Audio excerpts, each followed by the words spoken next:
নিজামী সহ জুডিশিয়াল গণহত্যার মধ্য দিয়ে জামাত নিশ্চিহ্ন করার জন্য তারা আমাদের নেতৃবৃন্দকে হত্যা করেছে। সর্বশেষ জুলাই বিপ্লবে হাজার হাজার মানুষকে হত্যা করেছে। বাংলাদেশের 18 কোটি মানুষের দাবি এই মুহূর্তে গণহত্যার বিচার করতে হবে। বিচারের নামে কোন তামাশা বাংলাদেশের জনগণ মেনে নেবে না।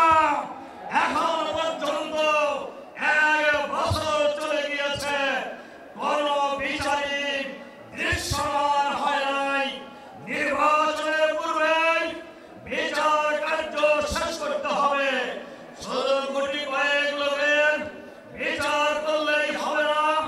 সরকারের ভিতরে বাইরে যত ফ্যাসিবাদের দোসর গণহত্যার সাথে জড়িত তাদেরকেও গ্রেফতার করে বিচারের আওতায় আনতে হবে।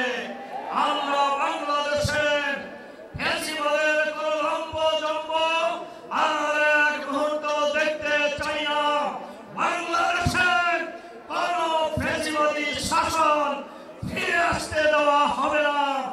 বাংলাদেশে কোনো নতুন ফ্যাসিবাদ বাংলাদেশের মাটিতে আমরা প্রতিষ্ঠিত হতে দেব না। আপনারা কি এই স্লোগানের ভিত্তিতে ঐক্যবদ্ধ আছেন? আমরা বাংলাদেশে কোনো ফ্যাসিবাদ প্রতিষ্ঠিত হতে দেব না।